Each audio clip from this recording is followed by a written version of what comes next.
that. Me too. Yay. We are back for more coaching conversation corners. Yay. Depending on where you're watching. So we decided that today is hard conversation day. And like, not that we're having a hard conversation, although we've done that before, but like, we're going to talk about why conversations are so hard. Sometimes. Couldn't have anything to do with the fact that we're really not taught how to have hard conversations. Right. Or this.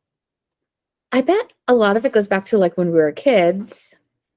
And of course, this is me generalizing. Maybe there are some of you out there listening that did not have this experience, right? But I know we did. So let me generalize and say, when we were kids and our parents would bring up hard conversations, topics with us, it was A, not a conversation, and B, nobody gave a fuck about our feelings. Oh, I know, right? So okay, yep. We had totally no practice having hard conversations. We had nobody model for us what it looks like to bring up a topic and have their own feelings about it, and also be able to like hold a little bit of space for our feelings so we could like regulate in the process and function through the conversation. Yes. Absolutely fucking agree with that. Like 100%.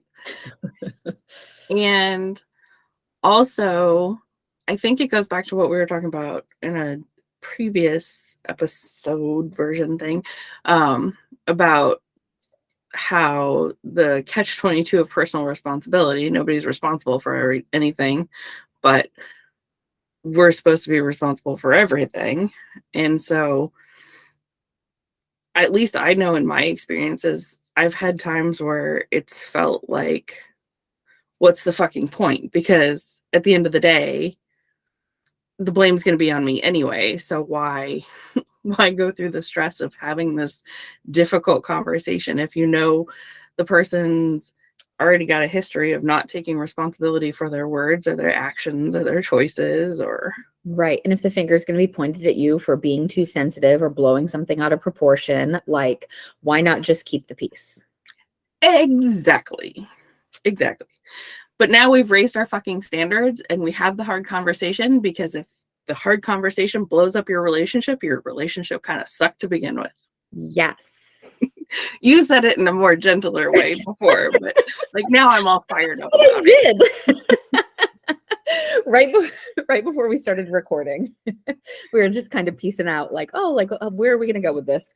And I was like, okay, well, like, let's talk about like hard conversations, like why we're hesitant to have them. And like, you know, what's the best thing that could happen? What's the worst thing that could happen? And Diana was like, oh, well, I don't know. I'm a little bit doom and gloom because like it could end your relationship. And I was like, yeah, but if you have a hard conversation with somebody that ends your relationship, it was probably a pretty shitty relationship to begin with. So. Right. And I'm not here. See, okay, I am not here to be all like rainbows and roses when it's not called for. But did you see that people pleasing though? Did you see that people pleasing? Like, I don't want to upset anybody, but really. Yeah. And we're not here to say like you have to have all the hard conversations all the time. It's a choice. Yes. It's absolutely a choice. And like when you're learning how to navigate having hard conversations with people, you're not going to want to have all the hard conversations. You're going to ease your way into it, because otherwise your like nervous system is going to freak the fuck out. You're going to shut down. The conversations aren't going to go well. I actually use this example quite frequently. So okay, we'll say a partnership and you're having difficulty with something, you're struggling with something, like in a case where you can see what's going to happen. You can see your partner has not taken responsibility for something or has missed the mark or whatever, and the emotional fallout hasn't happened yet, but you can see it's coming.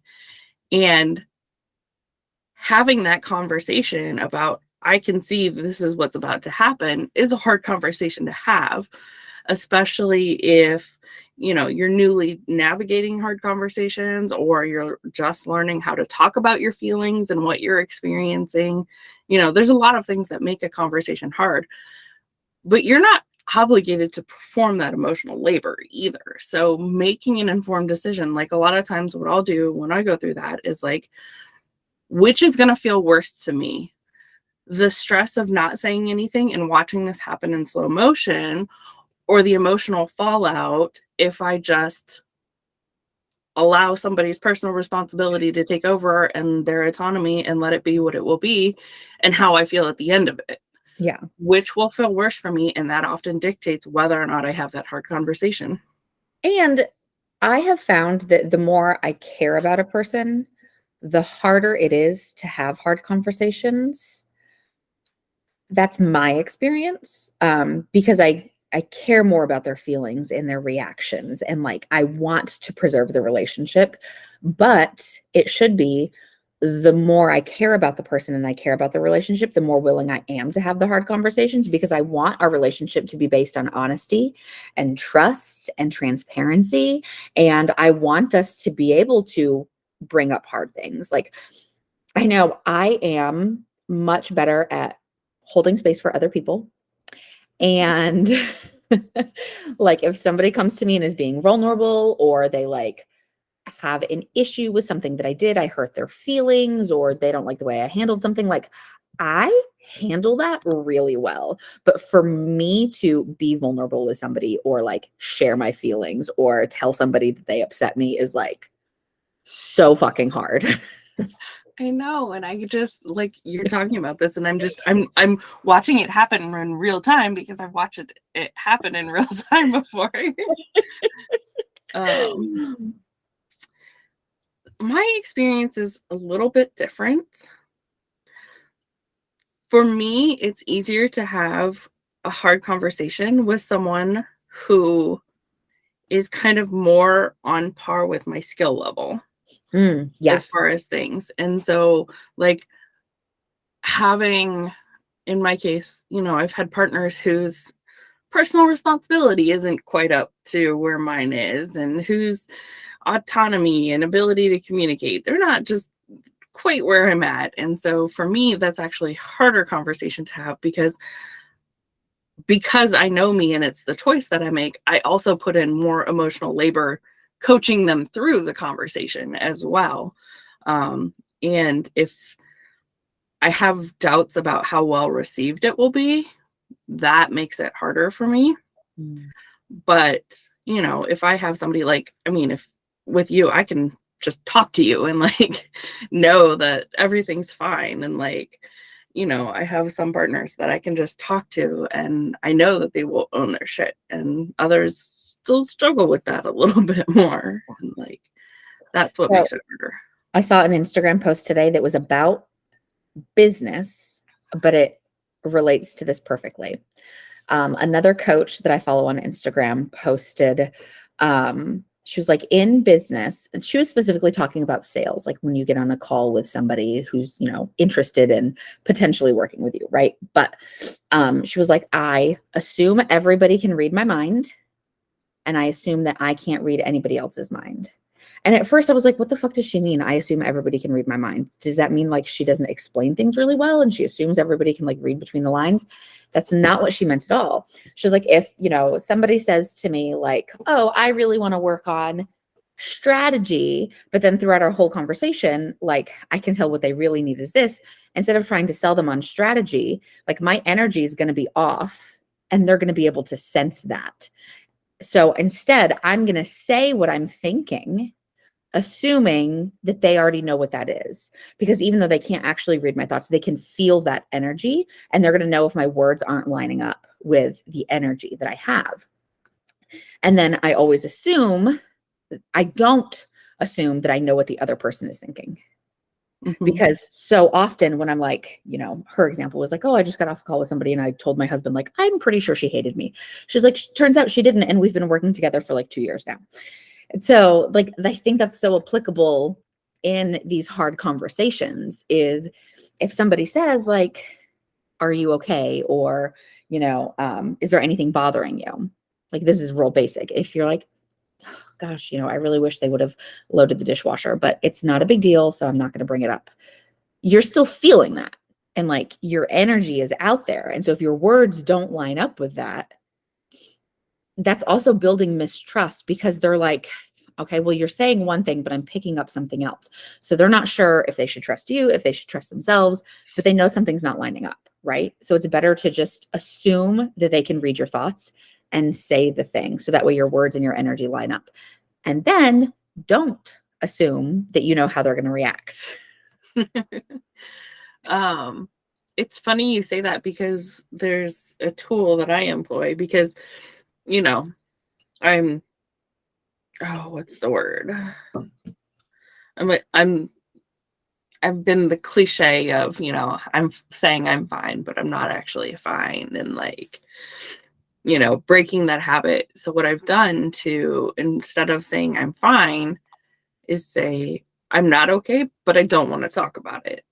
Because then you're acknowledging what is obvious to everybody, but also setting that boundary of like, I don't want to talk about it. And what I find with that too is like, if you're going to employ that, a lot of people are going to push. Well, what do you mean? What's going on? What's it about? And a lot of that, I think, is because it has been so normalized to push boundaries. Because, like, you know, on the podcast, I'm doing Grey's Anatomy. The very first episode, the very first scene was Derek completely ignoring Meredith's boundaries. And you see it, you know, I'm only like 4 episodes in. Mm-hmm. And like every episode, somebody sets a boundary and somebody's like, yeah, but why?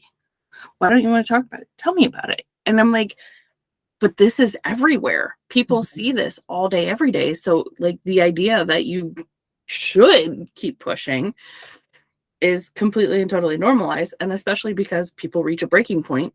So it's been learned that if you push enough, they'll cave. And so that's a whole thing to deal with, like situations like that.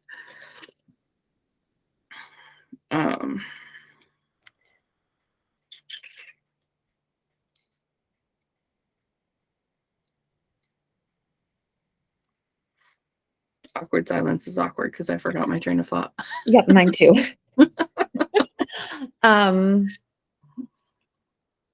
Okay, so when you do, or when you have avoided having hard conversations with people in the past, what were your reasons? What were the things you were afraid of?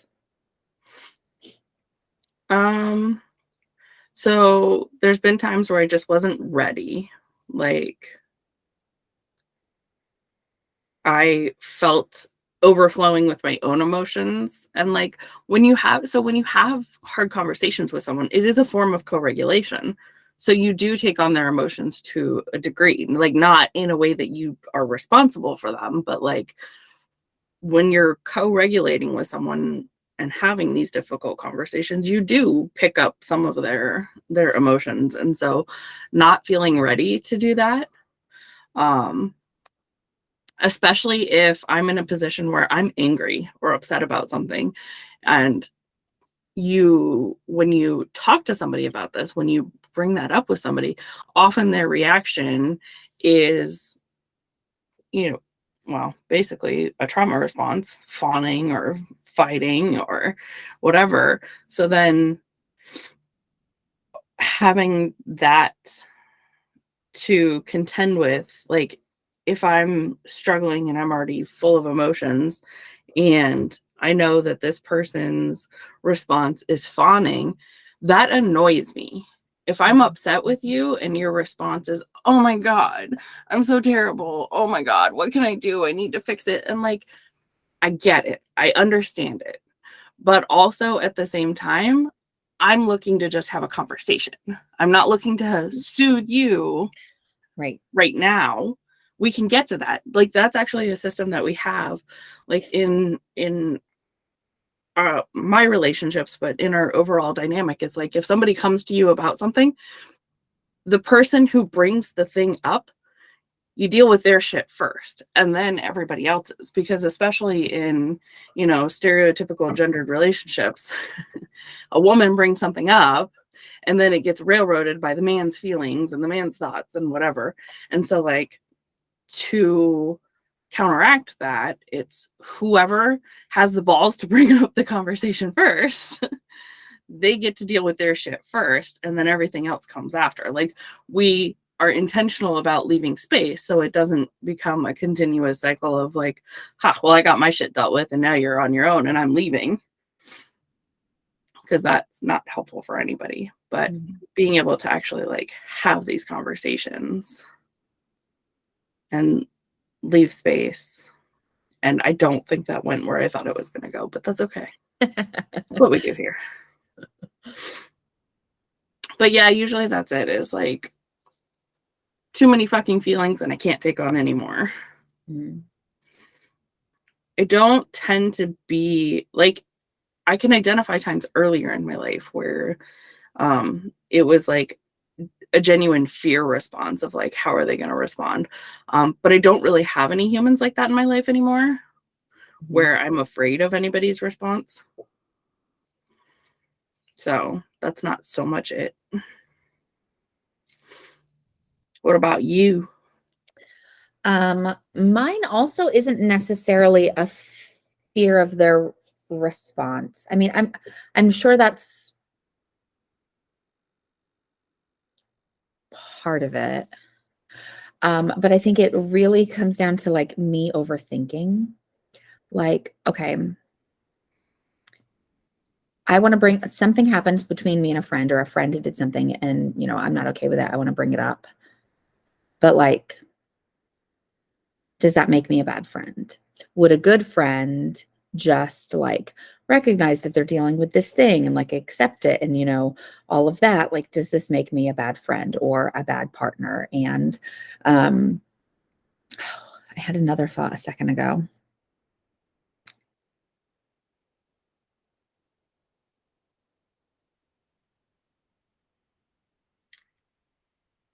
Or does it make them a bad friend? Does it make them a bad partner? Like, or does it make you if you bring it up? Does it make me, if I'm bringing this up, does it mean that I'm not a good friend, that like I can't hold space for them, that I am not understanding of their situation, that all I'm thinking about is me? Like, oh, the other thing I thought was like, how would I want, if the roles were reversed, how would I want them to handle the situation? Would I want them to say anything to me? Like that kind of thing. And so I just play it over and over and over, like trying to decide like, oh, I want to do the best thing. I want to have my own back, but like, I also want to make sure that, you know, I'm not being selfish in this situation. And what I find with that is like a lot of times, so it doesn't, having conversations doesn't ever make you the bad person, but like, it's one thing to like be able to assume or guess or whatever what somebody's going through in order to activate your own empathy and compassion for them. But I find that when you have the hard conversations, you actually find out more information, which makes you more compassionate and more empathetic and more understanding of their point of view. And also, one of the things that I tell myself when I don't want to have a hard conversation is like, it is literally not helping anybody to skip this conversation. Like the phrase that I use with people is, this is what healthy looks like. Healthy looks like having these hard conversations. Yeah. So I worry, this is something that I worry about. Like, does it make me a bad friend to bring this up? Right. And then I actually had this exact thing happen in a situation where I brought something up and the person that I brought it up to was like, what?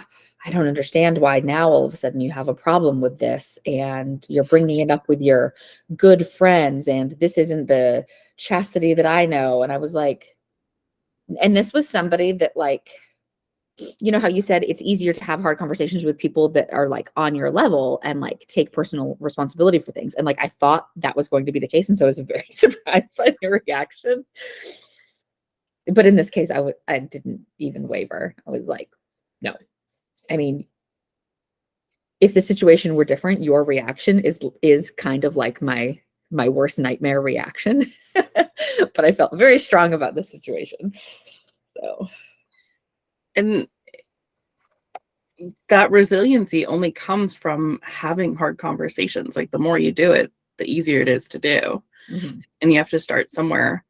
And that's why, like, it's another area that I really like the, like, low risk practice scenarios with, of like, this isn't actually this big of a deal, but obviously I'm having feelings about it. And I tell people all the time, if you're having feelings about it, it's worth talking about, even if it's not anything more than just acknowledging those feelings. But sometimes it's easy enough to find a solution that by talking about it and having this conversation that feels hard now, you're like getting over that first hurdle. So now you've got this momentum, you've got this foundation, and you've got this, proof that you did the thing and didn't die for the next time. Yeah.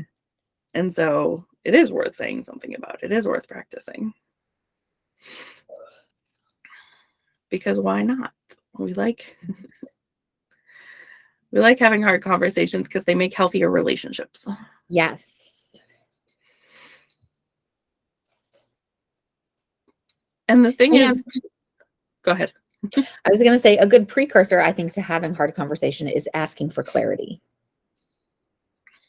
Because sometimes that will clear everything up, and like the conversation you thought you needed to have isn't the conversation you need to have because you asked a simple question for clarity. Yes, exactly. Especially like when you're trying to like gaslight your own feelings. Yes. That information can be helpful to like Yes. stop doing that to Because yourself. again, don't assume that you know what the other person is thinking. And even if they didn't, that then we run into impact versus intent. Even if they didn't intend to hurt you, if you're hurt, you're hurt. And like, that's still valid. And like, please don't gaslight your feelings. We're trying to get you to have more of them, not less of them. Feeling your feelings is a good thing. And feeling your feelings and thinking your feelings are not the same thing. That's really Gee, how do we know that? Because when people are like, what do you feel? I'm like, I think, and they're like, no.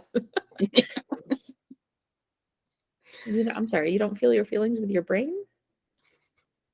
If only it were that easy. I'd have been done with this shit a long time ago.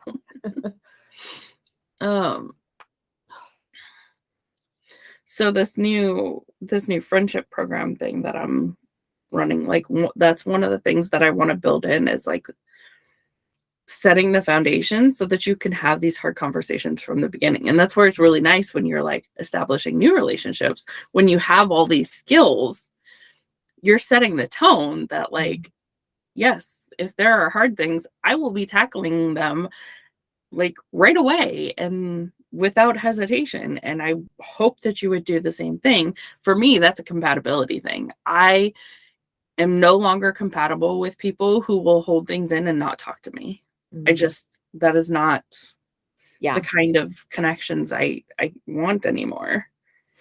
And so like being able to establish that early on. So somebody who's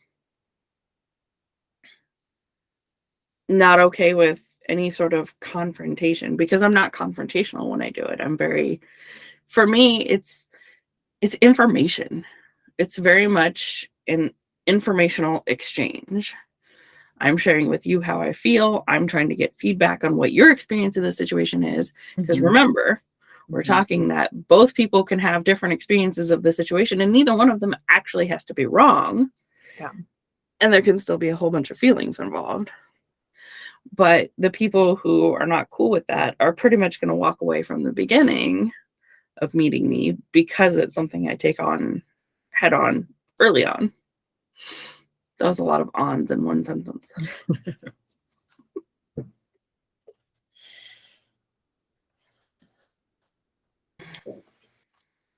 So yeah, developing this skill and teaching it to the kids. Oh, that's like the best part.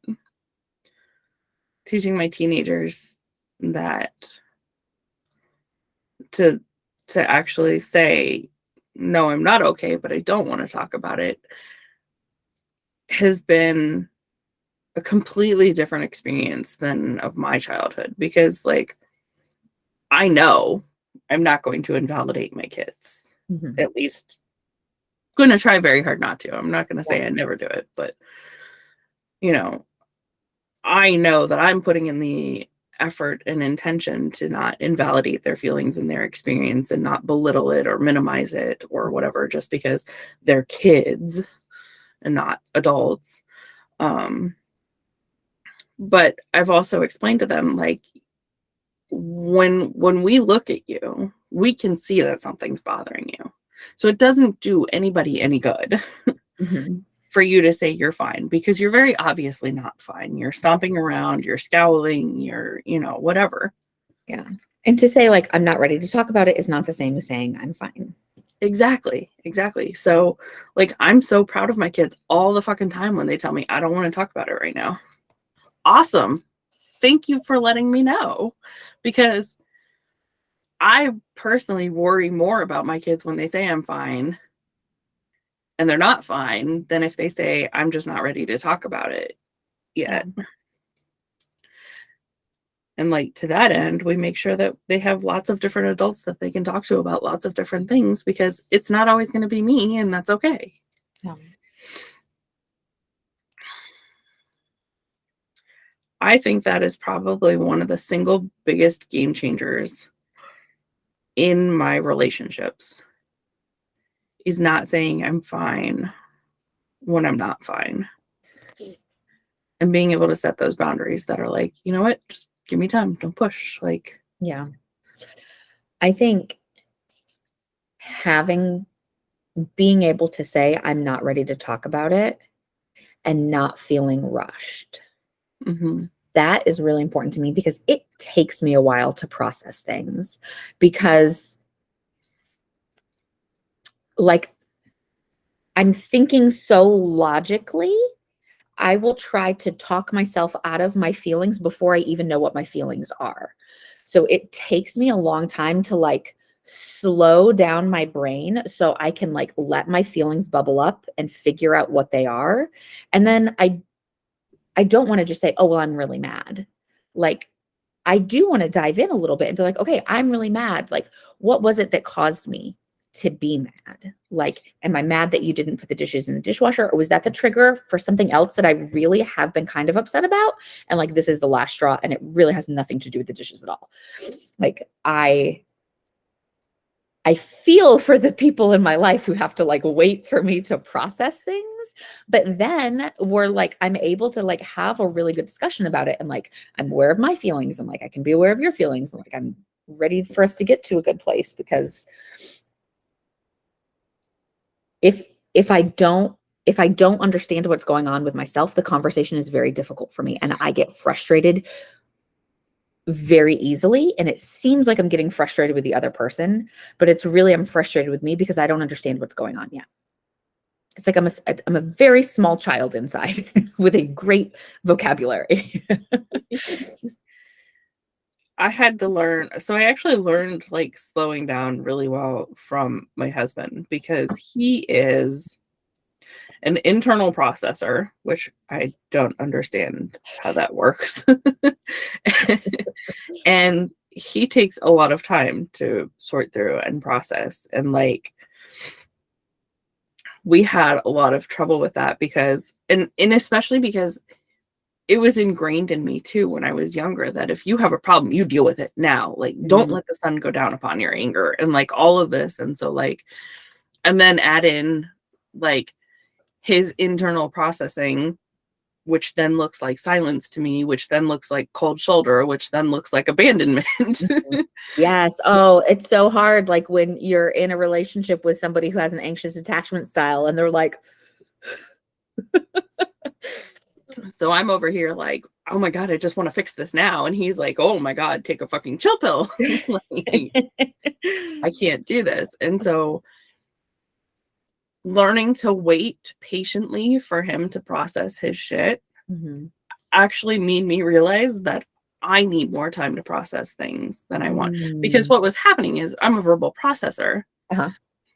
but I was working myself up trying to work things out.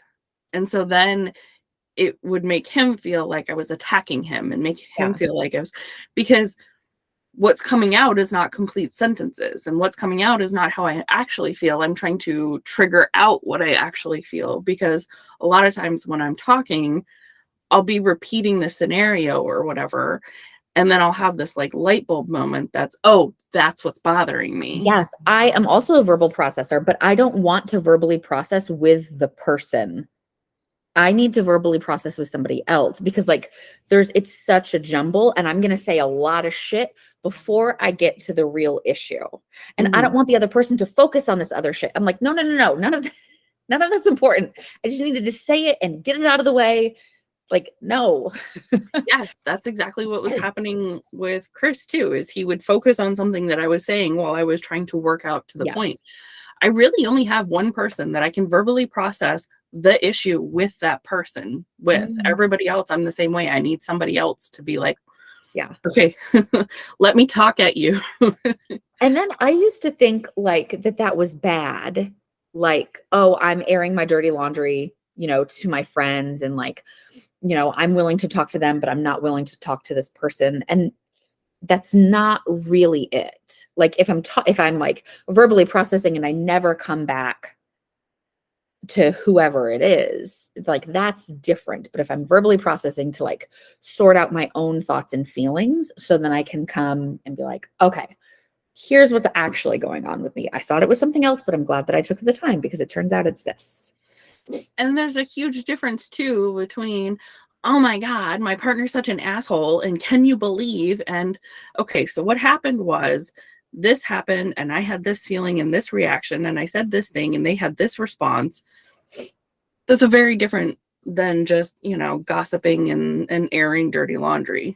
So like, that's kind of a gut check thing to do. And I get it.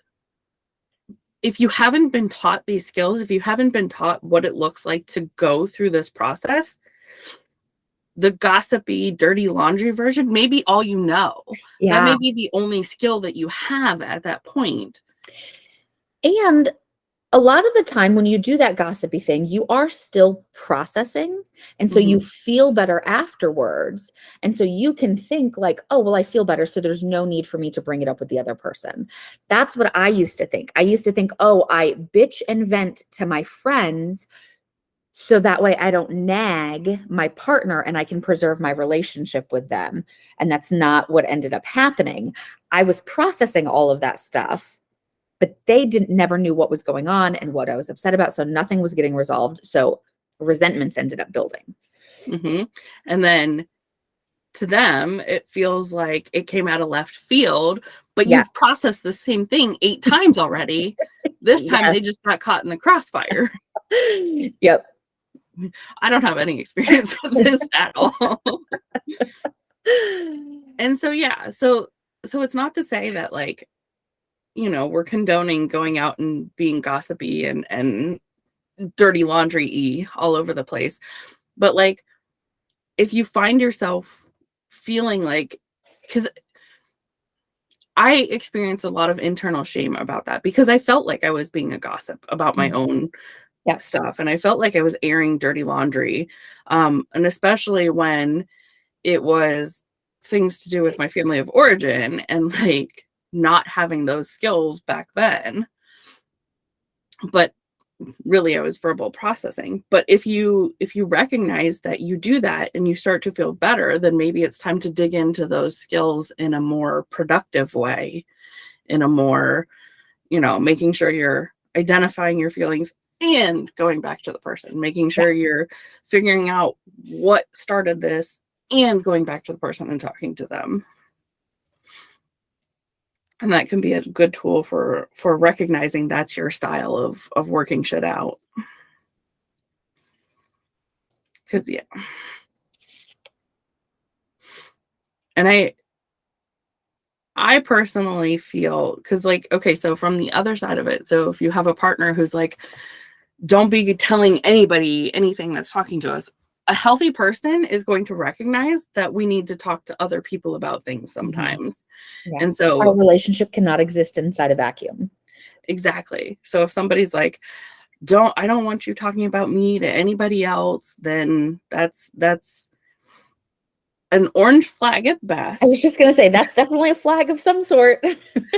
Because remember, toxic and don't know any better look the same at the beginning. Yeah. So orange flag at best. Yeah. But potentially a red flag. Like Chris and I went through an experience of like, I was not a good human. I was not a good human at all. And part of it was not knowing any better. Mm-hmm. And part of it was not recognizing that I was actually I was actually suffering from mental illness related shit that was undiagnosed. So it was like this big, like, ugly thing or whatever. And like, I didn't want him to talk to anybody about it. Not that I stopped him. I did not stop him. I've never tried to stop him, but I felt so much shame about him talking about his experience of things with other people. I didn't want people to know. And so that would have been an orange flag. And, you know, it turned to green because I never actually stopped him. I never said, you can't talk about that. I asked him not to at one point, but I never said you can't. Because like I very specifically said, you can, I just would rather you didn't. Mm-hmm.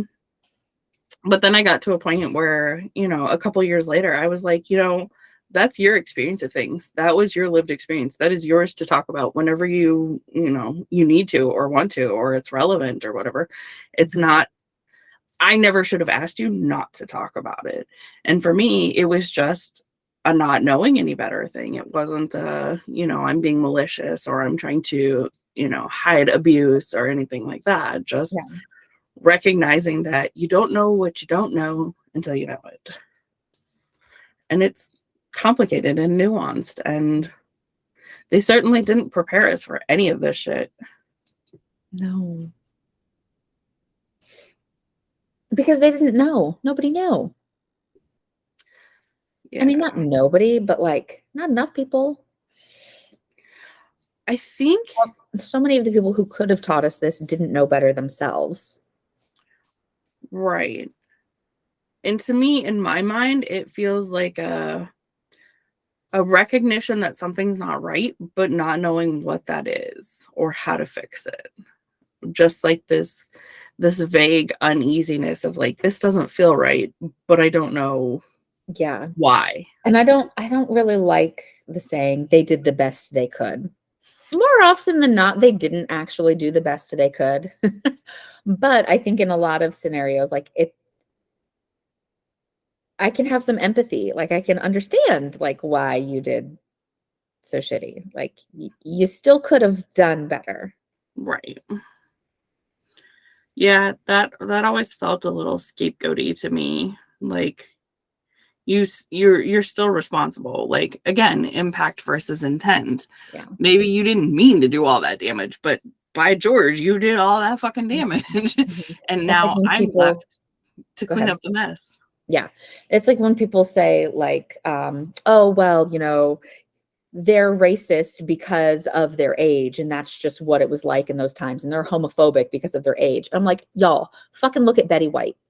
Right? If Betty White could be Betty White, then your 70-year-old grandparents can do better because they're younger. Okay. Mm-hmm. Yeah.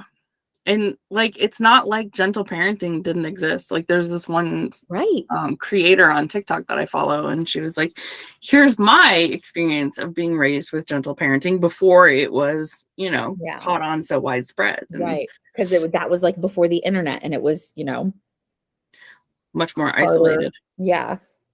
But yeah, there's, I mean, people in the gentle parenting world that like, they were putting out books and publications and stuff in the 70s. Mm-hmm. So it was around. Yep. Yeah. Okay. I'm very pregnant and I have to pee. Okay. That sounds like as good a reason as any to end. Great. So, alrighty. I'll talk to you later. Bye. Bye.